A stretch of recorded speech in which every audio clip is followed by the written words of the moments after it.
Krishna, the Supreme Personality of Godhead, by A.C. Bhaktivedanta Swami, Prabhupāda. Second volume, Chapter 34, The Super-Excellent Power of Krishna. Long, long ago, there was an assembly of great sages on the bank of the river Saraswati, and they performed a great sacrifice of the name Satrayagya. In such assemblies, the great sages present usually discuss Vedic subject matters and philosophical topics. And in this particular meeting, the following question was raised. The three predominating deities of this material world, namely Lord Brahma, Lord Vishnu, and Lord Shiva, are directing all the affairs of this cosmos, but who among them is the supreme?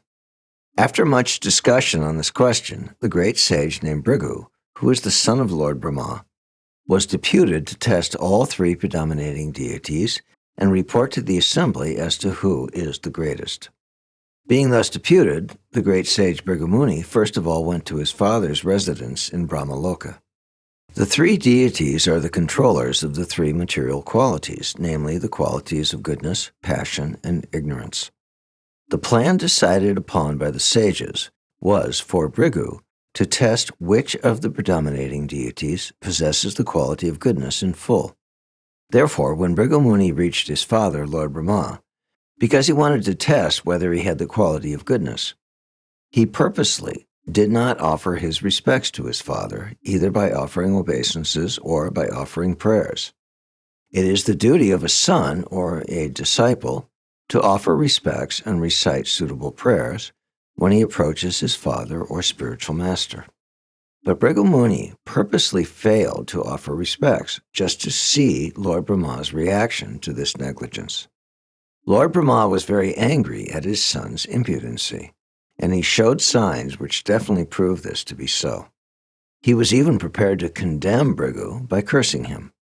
But because Bhrigu was his son, Lord Brahma controlled his anger with his great intelligence. This means that although the quality of passion was prominent in Lord Brahma, he had the power to control it. Lord Brahma's anger and his controlling his anger are likened to fire and water. Water is produced from fire, but fire can be extinguished with water. Similarly, although Lord Brahma was very angry due to his quality of passion, he could still control his passion because Bhrigu was his son. After testing Lord Brahma, Bhrigu went directly to the planet Kailas, where Lord Shiva resides. Bhrigu happened to be Lord Shiva's brother. Therefore, as soon as Bhrigu approached, Lord Shiva was very glad and personally rose to embrace him. But when Lord Shiva approached, Bhrigu refused to embrace him. "My dear brother," he said, "you are always very impure. Because you smear your body with ashes, you are not very clean. Please, do not touch me." When Bhrigu refused to embrace his brother, saying that Lord Shiva was very impure, the latter became very angry with him. It is said that an offense can be committed either with the body, with the mind, or by speech. Bhrigu first offense committed towards Lord Brahma was an offense with the mind. His second offense, committed towards Lord Shiva by insulting him, criticizing him for unclean habits, was an offense by speech. Because the quality of ignorance is prominent in Lord Shiva, when he heard Bhrigu's insult, his eyes immediately became red with anger. With uncontrollable rage, he took up his trident and prepared to kill Bhrigu. At that time, Lord Shiva's wife, Parvati, was present. Her personality is a mixture of the three qualities, and therefore she is called Triguna-mayi. In this case, she saved the situation by evoking Lord Shiva's quality of goodness. She fell down at the feet of her husband, and with her sweet words, she talked him out of killing Bhrigu. After being saved from the anger of Lord Shiva, Bhrigu went directly to the planet Svetadweep, where Lord Vishnu was lying on a bed of flowers, accompanied by his wife, the goddess of fortune, who was engaged in massaging his lotus feet. There, Bhrigu purposely committed the greatest sin by offending Lord Vishnu by his bodily activities. The first offense committed by Bhrigu was mental, the second offense was vocal, and the third offense was corporal. These different offenses are progressively greater in degree. An offense committed within the mind is a positive offense. The same offense committed verbally is comparatively more grave, and when committed by bodily action, it is superlative in offensiveness.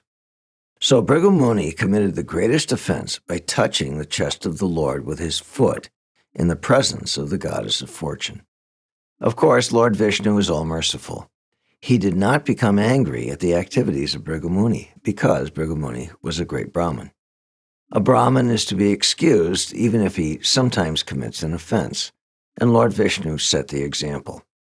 Yet it is said that from the time of this incident, the goddess of fortune, Lakshmi, has not been very favorably disposed towards the Brahmins, and therefore, because the goddess of fortune withholds her benedictions from them, the Brahmins are generally very poor.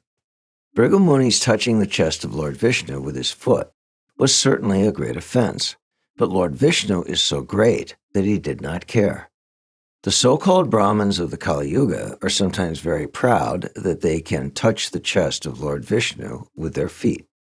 But when Bhrigu Muni touched the chest of Lord Vishnu with his feet, it was different, because although it was the greatest offense, Lord Vishnu, being greatly magnanimous, did not take it very seriously. Instead of being angry or cursing Bhrigu Muni, Lord Vishnu immediately got up from his bed along with his wife, the goddess of fortune, and offered respectful obeisances to the Brahmin.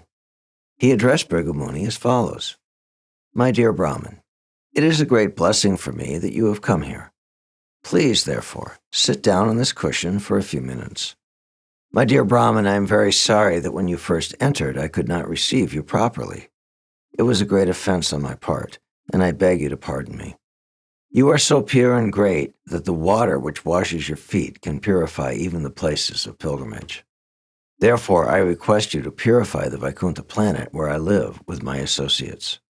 My dear father, O great sage, I know that your feet are very soft, like a lotus flower, and that my chest is as hard as a thunderbolt. I am therefore afraid that you may have felt some pain by touching my chest with your feet. Let me therefore touch your feet to relieve the pain you have suffered." Lord Vishnu then began to massage the feet of Bhrigu Muni. The Lord continued to address Bhrigu Muni.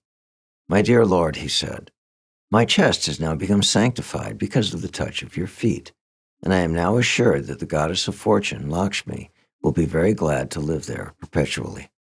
Another name for Lakshmi is Chanchala. She does not stay in one place for a long time. Therefore, we see that a rich man's family sometimes becomes poor after a few generations, and sometimes we see that a poor man's family becomes very rich.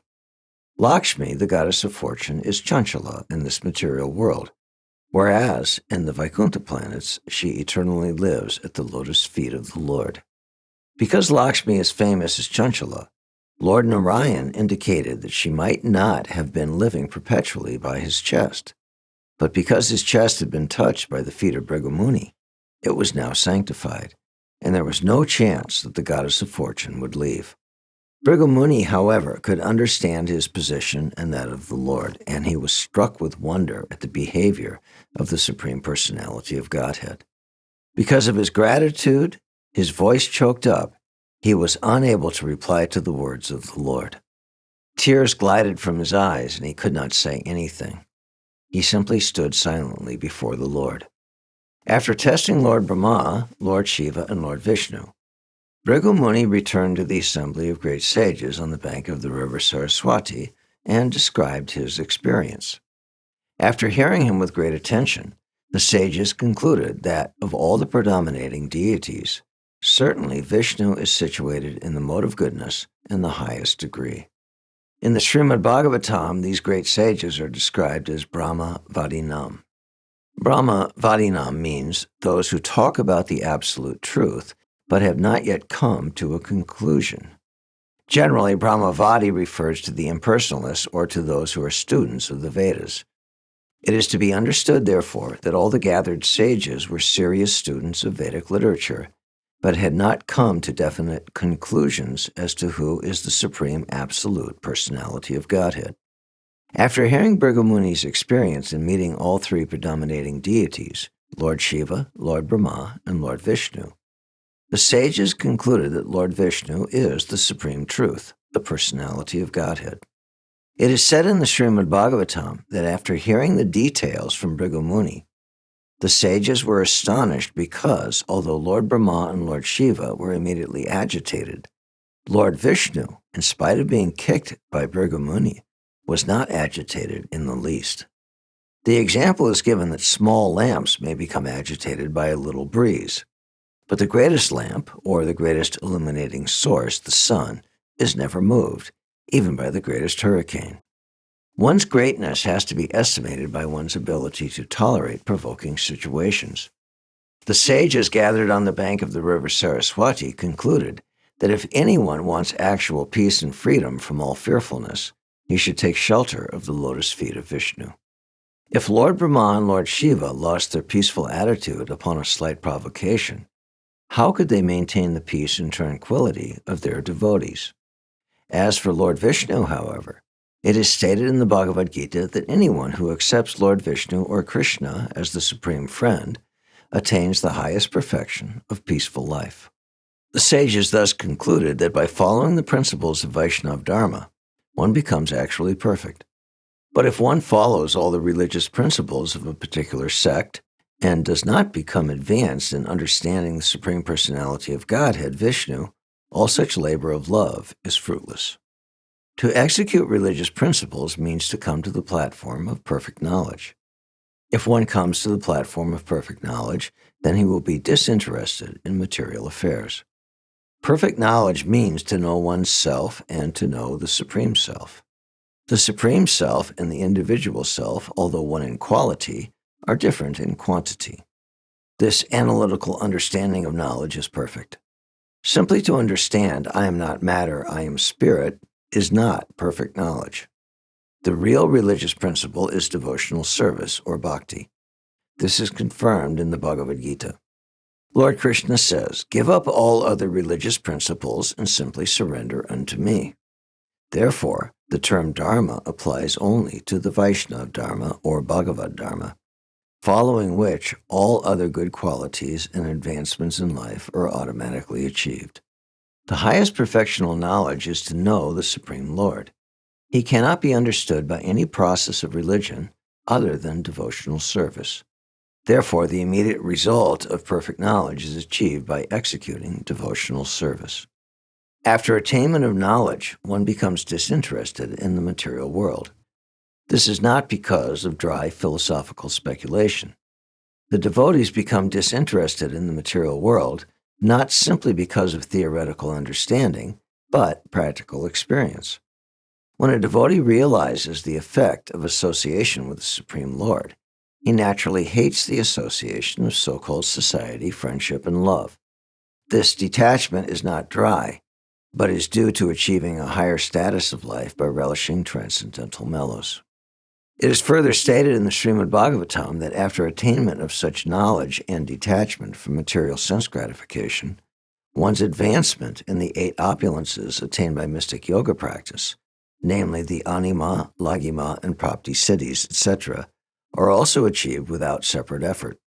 The perfect example is Maharaj Ambarish. He was not a mystic yogi, but he was a great devotee.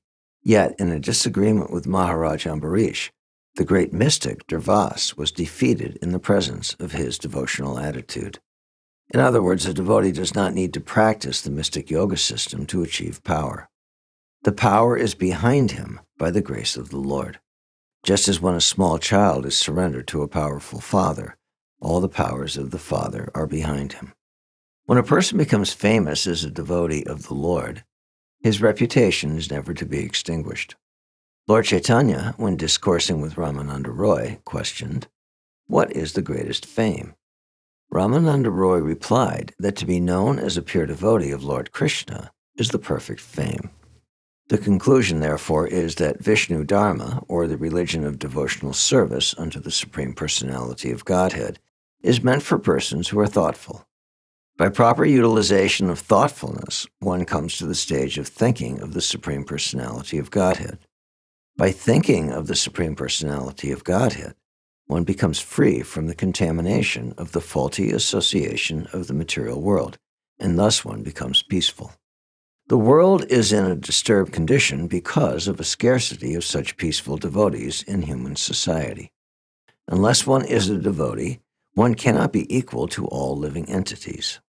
A devotee is equally disposed towards the animals, the human beings, and all living entities, because he sees every living entity as a part and parcel of the Supreme Lord. In the Ishopanishad, it is clearly stated that one who has come to the stage of seeing all living beings equally does not hate anyone or favor anyone. The devotee does not hanker to possess more than he requires. Devotees are therefore akinchana. In any condition of life, a devotee is satisfied. It is said that a devotee is even-minded whether he is in hell or in heaven. A devotee is callous to all subjects other than his engagement in devotional service. This mode of life is the highest perfectional stage, from which one can be elevated to the spiritual world, back home, back to Godhead. The devotees of the Supreme Personality of Godhead are especially attracted by the highest material quality, goodness, and the qualified Brahman is the symbolic representation of this goodness. Therefore, a devotee is attached to the Brahminical stage of life. He is not very much interested in passion or ignorance, although these qualities also emanate from the Supreme Lord, Vishnu. In the Śrīmad-Bhāgavatam, the devotees are described as Nipuna Buddhaya, which means that they are the most intelligent class of men. Uninfluenced by attachment or hatred, the devotee lives very peacefully and is not agitated by the influence of passion and ignorance. It may be questioned here why a devotee should be attached to the quality of goodness in the material world if he is transcendental to all material qualities. The answer is that there are different kinds of people existing in the modes of material nature. Those who are in the mode of ignorance are called rakshasas. Those in the mode of passion are called asuras, and those in the mode of goodness are called suras or demigods. Under the direction of the Supreme Lord, these three classes of men are created by material nature. But those who are in the mode of goodness have a greater chance to be elevated to the spiritual world, back home, back to Godhead. Thus, all the sages who assembled on the bank of the river Saraswati to determine who is the supreme predominating deity became freed from all doubts about Vishnu worship. All of them therefore engaged in devotional service, and thus they achieved the desired result and went back to Godhead. Those who are actually anxious to be liberated from material entanglement would do better to accept at once the conclusion given by Sri Shukadeva Goswami in the beginning of the Śrīmad-Bhāgavatam. It is said there that hearing the Śrīmad-Bhāgavatam is extremely conducive to liberation because it is spoken by Shukadeva Goswami. The same fact is again confirmed by Sutta Goswami. If anyone who is traveling aimlessly within this material world cares to hear the nectarian words spoken by Shukadeva Goswami, certainly he will come to the right conclusion. Simply by discharging devotional service to the Supreme Personality of Godhead, he will be able to stop the fatigue of migrating from one material body to another perpetually. In other words, by proper hearing, one will become fixed in loving devotional service to Vishnu. He will certainly be able to get relief from this material journey of life, and the process is very simple. One has to give oral reception to the sweet words spoken by Shukadeva Goswami in the form of Śrīmad-Bhāgavatam. Another conclusion is that we should never consider the demigods, even Lord Shiva and Lord Brahma, to be on an equal level with Lord Vishnu. If we do this, then, according to Padma Purana, we immediately become atheists. In the Vedic literature known as Harivamsa, it is also stated that only the Supreme Personality of Godhead, Vishnu, is to be worshipped. The Hare Krishna Mahamantra, or any such Vishnu mantra, is always to be chanted. In the second canto of Śrīmad-Bhāgavatam, Lord Brahma says, "Both Lord Shiva and myself are engaged by the Supreme Personality of Godhead to act in different capacities under his direction." In the Chaitanya Charitamrita, it is also stated that the only master is Krishna, and everyone in all categories of life are servants of Krishna only. In the Bhagavad Gita, it is confirmed by the Lord that there is no truth superior to Krishna. Shukadeva Goswami also, in order to draw attention to the fact that among all Vishnu Tattva forms, Lord Krishna is 100% the Supreme Personality of Godhead, narrated the story of an incident which took place when Lord Krishna was present. Once upon a time, a Brahmin's wife gave birth to a child. Unfortunately, however, just after being born and touching the ground, the child immediately died. The Brahmin father took the dead child and went directly to Dwarka to the palace of the king. The Brahmin was very upset because of the untimely death of the child in the presence of his young father and mother. Thus his mind became very disturbed. Formerly, when there were responsible kings, up to the time of Dwapara Yuga, when Lord Krishna was present, the king was liable to be blamed for the untimely death of a child in the presence of his parents. Similarly, such responsibility was there during the time of Lord Ramachandra.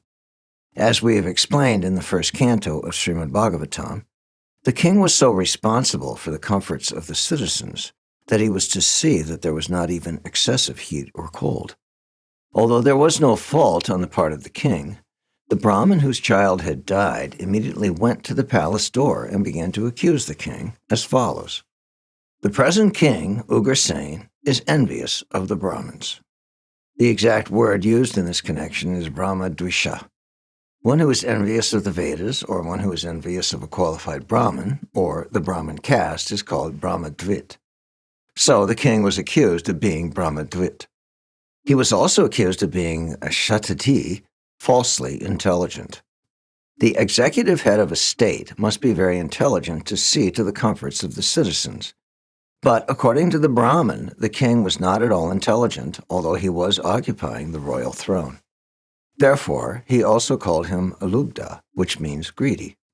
In other words, a king or an executive head of state should not occupy the exalted post of presidency or kingship if he is greedy and self-interested. But it is natural that an executive head becomes self-interested when he is attached to material enjoyment. Therefore, another word used here is vishayatmana. The Brahmin also accused the king of being kshatrabandhu, which refers to a person born in the family of Kshatriyas, or the royal order, who is without the qualifications of a royal personality. A king should protect Brahminical culture and should be very alert to the welfare of his citizens. He should not be greedy due to attachment to material enjoyment. If a person with no qualifications represents himself as a Kshatriya of the royal order, he is not called a Kshatriya but a Kshatrabandhu. Similarly, if a person is born of a Brahmin father but has no Brahminical qualification, he is called Brahmabandhu or Dwijamani. This means that a Brahmin or a Kshatriya is not accepted simply by birth. One has to qualify himself for the particular position. Only then is he accepted as a Brahmin or a Kshatriya. Thus the Brahmin accused the king that his newly born baby was dead due to the disqualifications of the king. The Brahmin took it most unnaturally, and therefore he held the king to be responsible.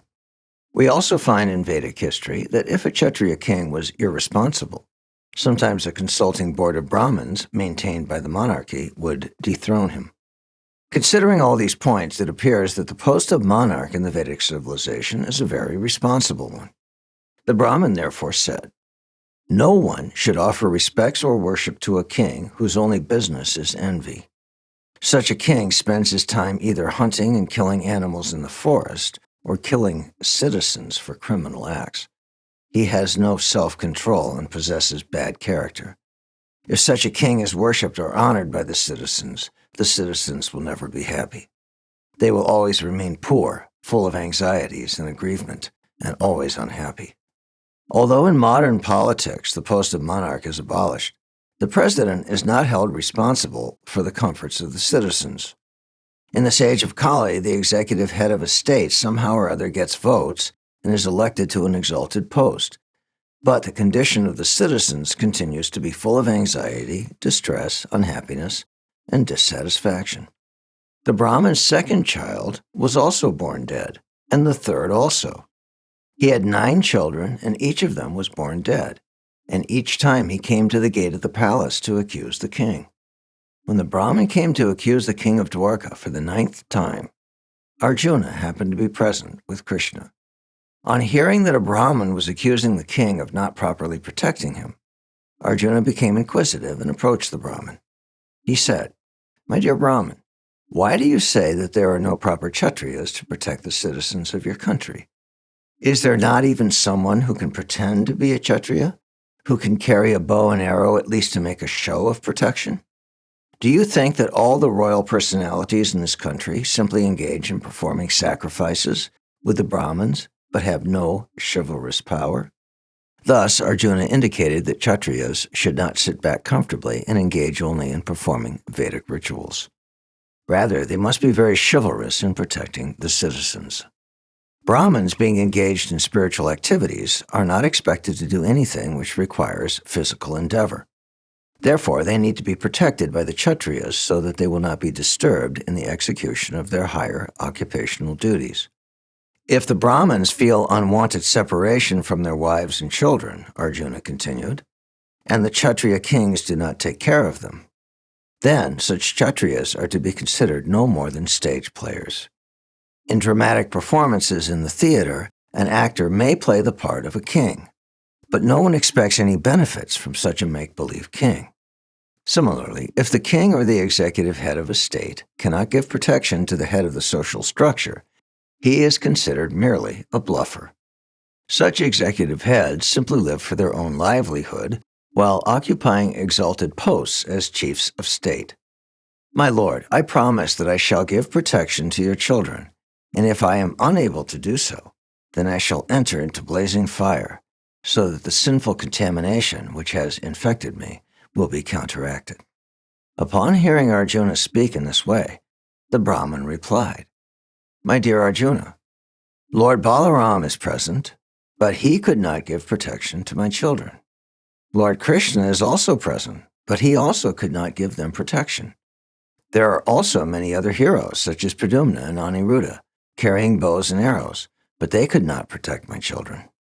The Brahmin directly hinted that Arjuna could not do that which was impossible for the Supreme Personality of Godhead. He felt that Arjuna was promising something beyond his power. The Brahmin said, "I consider your promise to be like that of an inexperienced child. I cannot put my faith in your promise." Arjuna then understood that the Brahmin had lost all faith in the Kshatriya kings. Therefore, to encourage him, Arjuna spoke as if criticizing even his friend, Lord Krishna. While Lord Krishna and others were listening, he specifically attacked Krishna by saying, "My dear Brahmin, I am neither Sankarshan nor Krishna, nor one of Krishna's sons like Pradyumna or Aniruddha. My name is Arjuna, and I carry the bow known as Gandiva. You cannot insult me because I have satisfied even Lord Shiva by my prowess when we were both hunting in the forest. I had a fight with Lord Shiva, who appeared before me as a hunter, and when I satisfied him by my prowess, he gave me the weapon known as Pashupatastra. Do not doubt my chivalry. I shall bring back your sons, even if I have to fight with death personified." When the Brahmin was assured by Arjuna in such exalted words, he somehow or other was convinced, and thus he returned home. When the Brahmin's wife was to give birth to another child, the Brahmin began to chant, "My dear Arjuna, please come now and save my child."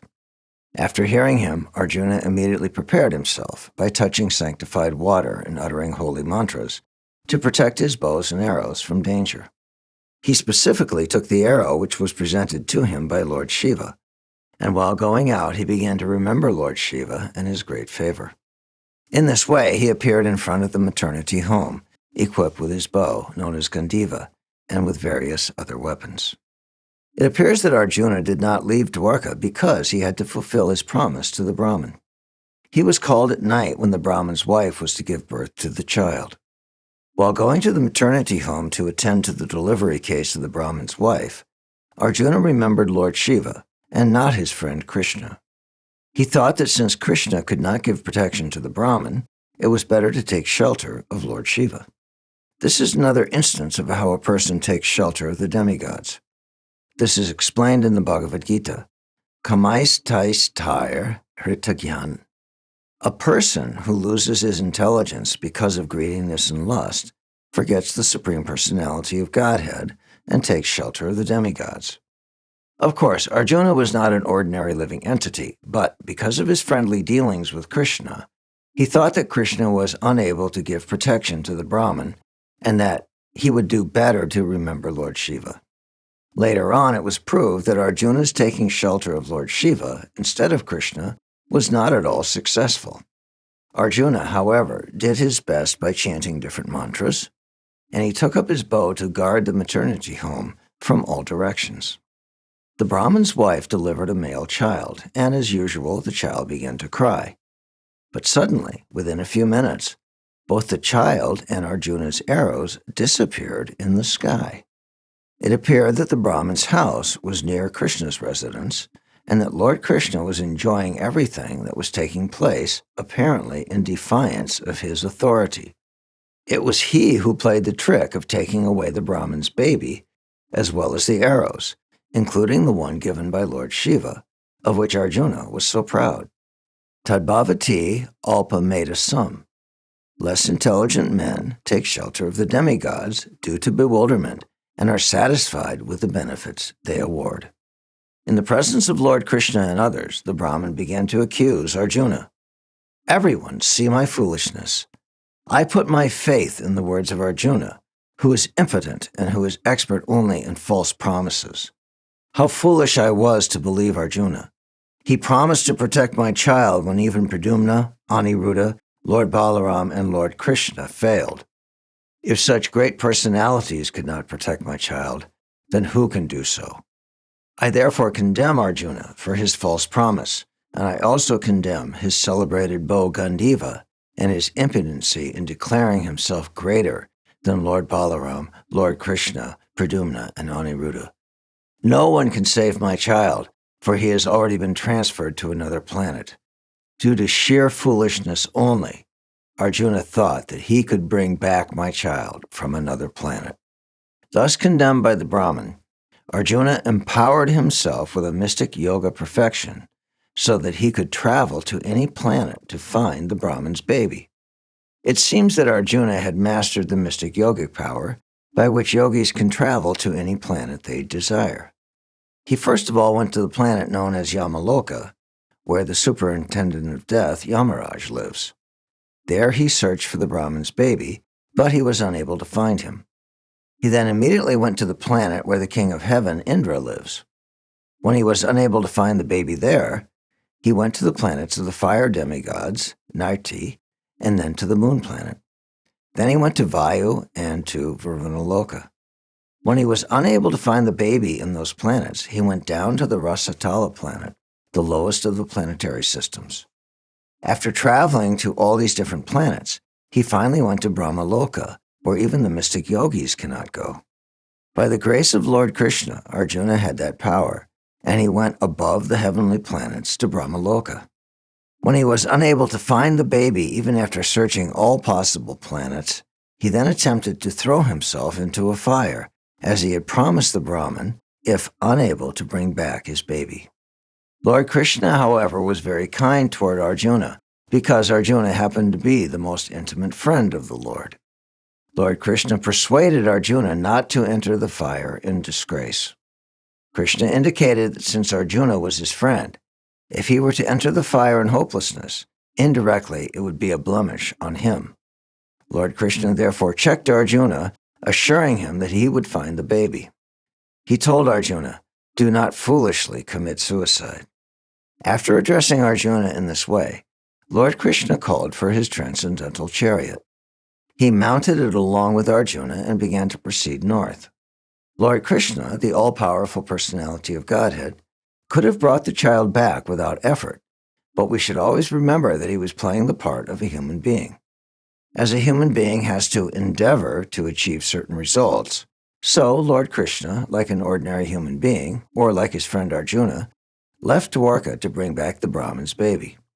By appearing in human society and exhibiting his pastimes as a human being, Krishna definitely showed that there was not a single personality greater than he. God is great.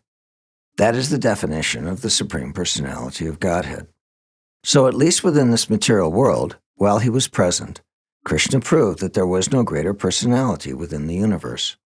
Seated on his chariot with Arjuna, Krishna began to proceed north, crossing over many planetary systems. These are described in the Śrīmad-Bhāgavatam as Saptadvīp. Dvīp means island. All these planets are sometimes described in the Vedic literature as dweeps. The planet on which we are living is called Jambudvīp. Outer space is taken as a great ocean of air, and within that great ocean of air there are many islands, which are the different planets.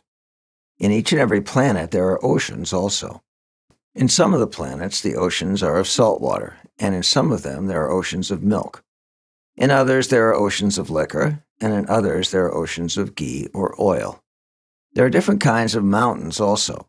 Each and every planet has a different type of atmosphere. Krishna passed over all these planets and reached the covering of the universe. This covering is described in the Śrīmad-Bhāgavatam as great darkness. This material world as a whole is described as dark. In the open space there is sunlight, and therefore it is illuminated. But in the covering, because of the absence of sunlight, it is naturally dark. When Krishna approached the covering layer of this universe, the 4 horses which were drawing his chariot, Shaibya, Sugriva, Meghapushpa, and Balahaka, all appeared to hesitate to enter the darkness. This hesitation is also a part of the pastimes of Lord Krishna, because the horses of Krishna are not ordinary. It is not possible for ordinary horses to go all over the universe and then enter into its outer covering layers. As Krishna is transcendental, similarly his chariot and his horses and everything about him are also transcendental, beyond the qualities of this material world. We should always remember that Krishna was playing the part of an ordinary human being, and his horses also, by the will of Krishna, played the parts of ordinary horses in hesitating to enter the darkness. Krishna is known as Yogeshwar, as is stated in the last portion of Bhagavad Gita. Yogeshvara Hari. All mystic powers are under his control. In our experience, we can see many human beings who have yogic mystic power. Sometimes they perform very wonderful acts, but Krishna is understood to be the master of all mystic power. Therefore, when he saw that his horses were hesitant to proceed into the darkness, he immediately released his disc, known as the Sudarshan Chakra, which illuminated the sky 1,000 times brighter than sunlight. The darkness of the covering of the universe is also a creation of Krishna's, and the Sudarshan Chakra is Krishna's constant companion. Thus, the darkness was penetrated by his keeping the Sudarshan Chakra in front. The Śrīmad-Bhāgavatam states that the Sudarshan Chakra penetrated the darkness just as an arrow released from the Shanga bow of Lord Ramachandra penetrated the army of Ravana. Su means very nice, and darshan means observation. By the grace of Lord Krishna's disc, Sudarshan, everything can be seen very nicely, and nothing can remain in darkness. Thus, Lord Krishna and Arjuna crossed over the great region of darkness, covering the material universes. Arjuna then saw the effulgence of light known as the Brahmajyoti. The Brahmajyoti is situated outside the covering of the material universes, and because it cannot be seen with our present eyes, this Brahmajyoti is sometimes called avyakta. This spiritual effulgence is the ultimate destination of the impersonalists, known as Vedantas. The Brahmajyoti is also described as Anantaparam, unlimited and unfathomed. When Lord Krishna and Arjuna reached this region of the Brahmajyoti, Arjuna could not tolerate the glaring effulgence, and he closed his eyes. Lord Krishna's and Arjuna's reaching the Brahmajyoti region is described in Harivamsa. In that portion of the Vedic literature, Krishna informed Arjuna, "My dear Arjuna, the glaring effulgence, the transcendental light which you are seeing, is my bodily rays. O chief of the descendants of Bharat, this Brahmajyoti is myself." As the sun disk and the sunshine cannot be separated, similarly Krishna and his bodily rays, the Brahmajyoti, cannot be separated. Thus Krishna claimed that the Brahmajyoti is he himself. This is clearly stated in the Harivamsa when Krishna says, "Aham Saha." The Brahmajyoti is a combination of the minute particles known as spiritual sparks, or the living entities known as Chitkan. The Vedic word Soham, or I am the Brahmajyoti, can also be applied to the living entities, who can also claim to belong to the Brahmajyoti. In the Harivamsa, Krishna further explains, This Brahmajyoti is an expansion of my spiritual energy. Krishna told Arjuna, the Brahmajyoti is beyond the region of my external energy, known as Maya Shakti. When one is situated within this material world, it is not possible for him to experience this Brahman effulgence. Therefore, in the material world, this effulgence is not manifested, whereas in the spiritual world, it is manifested. That is the purport of the words Vyakta, Avyakta. In the Bhagavad Gita, it is said, Avyakto Vyaktat Sanatana. Both these energies are eternally manifested. After this, Lord Krishna and Arjuna entered a vast, extensive spiritual water. This spiritual water is called the Kṛṣṇa ocean, or Viraja, which means that this ocean is the origin of the creation of the material world. In the Mrityunjaya Tantra, a Vedic literature, there is a vivid description of this Kṛṣṇa ocean, or Viraja. It is stated there that the highest planetary system within the material world is Satyaloka, or Brahmaloka. Beyond that, there are Rudraloka and Mahavishnuloka. Regarding this Mahavishnuloka, it is stated in the Brahma Samhita, Ya Kṛṣṇarnava Jale Bhajati Smayoga. Lord Mahavishnu is lying in the Kṛṣṇa ocean. When he exhales, innumerable universes come into existence, and when he inhales, innumerable universes enter within him. In this way, the material creation is generated and again withdrawn. When Lord Krishna and Arjuna entered the water, it appeared that there was a strong hurricane of transcendental effulgence brewing, and the water of the Kṛṣṇa ocean was greatly agitated. By the grace of Lord Krishna, Arjuna had the unique experience of being able to see the very beautiful Kṛṣṇa ocean. Accompanied by Krishna, Arjuna saw a large palace within the water. There were many thousands of pillars and columns made of valuable jewels, and the glaring effulgence of those columns was so beautiful that Arjuna became charmed by it. Within that palace, Arjuna and Krishna saw the gigantic form of Anantadev, who is also known as Shesha. Lord Anantadev, or Sheshanag, was in the form of a great serpent with thousands of hoods, and each one of them was decorated with valuable, effulgent jewels, which were beautifully dazzling. Each of Anantadev's hoods had 2 eyes which appeared very fearful.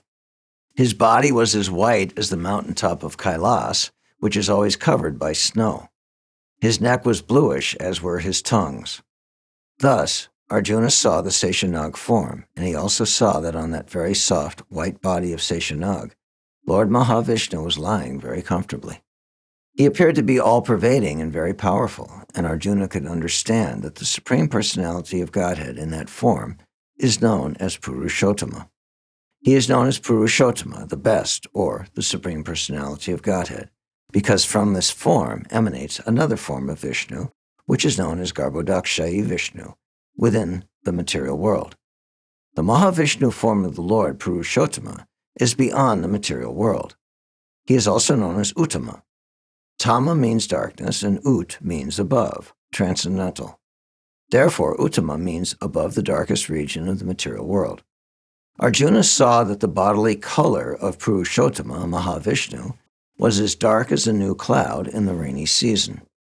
He was dressed in very nice yellow clothing, his face was always beautifully smiling, and his eyes, which were like lotus petals, were very attractive. Lord Mahavishnu's helmet was bedecked with valuable jewels, and his beautiful earrings enhanced the beauty of the curling hair on his head. Lord Mahavishnu had 8 arms, all very long, reaching to his knees. His neck was decorated with a Kaustubha jewel, and his chest was marked with the symbol of Shrivats, which means the resting place of the goddess of fortune. The Lord wore a garland of lotus flowers down to his knees. This long garland is known as the Vijayamani garland. The Lord was surrounded by his personal associates, Nanda and Sunanda, and the personified Sudarshan disk was also standing by him. As is stated in the Vedas, the Lord has innumerable energies, and they were also standing there personified. The most important among them were as follows: Pushti, the energy for nourishment; Shri, the energy of beauty; Kirti, the energy of reputation; and Aja, the energy of material creation. All these energies are invested in the administrators of the material world, namely Lord Brahma, Lord Shiva, and Lord Vishnu, and in the kings of the heavenly planets, Indra, Chandra, Varuna, and the sun god. In other words, all these demigods, being empowered by the Lord with certain energies, engage in the transcendental loving service of the Supreme Personality of Godhead. The Mahavishnu feature is an expansion of Krishna's body. It is also confirmed in the Brahma Samhita that Mahavishnu is a portion of a plenary expansion of Krishna. All such expansions are non-different from the personality of Godhead. But since Krishna appeared within this material world to manifest his pastimes as a human being, he and Arjuna immediately offered their respects to Lord Mahavishnu by bowing down before him. It is stated in the Śrīmad-Bhāgavatam that Lord Krishna offered respect to Mahavishnu. This means that he offered obeisances unto him only, because Lord Mahavishnu is non-different from he himself. This offering of obeisances by Krishna to Mahavishnu is not, however, the form of worship known as Ahangraha Upasana, which is sometimes recommended for persons who are trying to elevate themselves to the spiritual world by performing the sacrifice of knowledge. This is also stated in the Bhagavad Gita. Jnana yagyena chapyante yajanto mam upasate. Although there was no necessity for Krishna to offer obeisances, because he is the master teacher, he taught Arjuna just how respect should be offered to Lord Mahavishnu. Arjuna, however, became very much afraid upon seeing the gigantic form of everything, distinct from the material experience.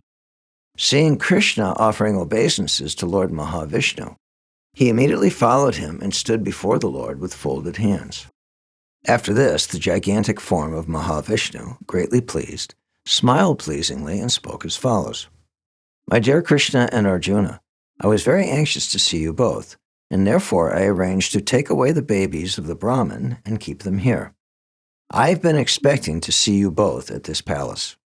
You have appeared in the material world as my incarnations in order to minimize the force of the demoniac persons who burden the world.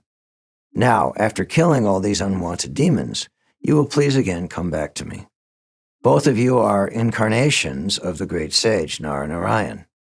Although you are both complete in yourselves, to protect the devotees and to annihilate the demons, and especially to establish religious principles in the world so that peace and tranquility may continue, you are teaching the basic principles of factual religion, so that the people of the world may follow you and thereby be peaceful and prosperous. Both Lord Krishna and Arjuna then offered their obeisances to Lord Mahavishnu, and taking back the Brahmin's children, they returned to Dwarka via the same route by which they had entered the spiritual world. All the children of the Brahmin had duly grown up. After returning to Dwarka, Lord Krishna and Arjuna delivered to the Brahmin all of his sons. Arjuna, however, was struck with great wonder after visiting the transcendental world by the grace of Lord Krishna. And by the grace of Krishna, he could understand that whatever opulence there may be within this material world is an emanation from him. Any opulent position a person may have within this material world is due to Krishna's mercy. One should therefore always be in Krishna consciousness, in complete gratefulness to Lord Krishna, because whatever one may possess is all his mercy. Arjuna's wonderful experience due to the mercy of Krishna is one of the many thousands of pastimes performed by Lord Krishna during his stay in this material world. They were all unique and have no parallel in the history of the world. All these pastimes prove fully that Krishna is the Supreme Personality of Godhead. Yet, while he was present within this material world, he played just like an ordinary man, possessing many worldly duties. He played the part of an ideal householder, and although he possessed 16,000 wives, 16,000 palaces, and 160,000 children, he also performed many sacrifices just to teach the royal order how to live in the material world for the welfare of humanity. As the ideal Supreme Personality, he fulfilled the desires of everyone, from the Brahmins, the highest persons in human society, down to the ordinary living entities, including the lowest of men. Just as King Indra is in charge of distributing rain all over the world to satisfy everyone in due course, so Lord Krishna satisfies everyone by pouring down his causeless mercy. His mission was to give protection to the devotees and to kill the demoniac kings. Therefore, he killed many hundreds and thousands of demons. Some of them he killed personally, and some of them were killed by Arjuna, who was deputed by Krishna. In this way, he established many pious kings, such as Yudhisthira, at the helm of world affairs. Thus, by his divine arrangement, he created the good government of King Yudhisthira, and there ensued peace and tranquility. Thus ends the Bhaktivedanta purport of the second volume, 34th chapter of Kṛṣṇa, the super-excellent power of Krishna. Thank you for listening. For more, click here.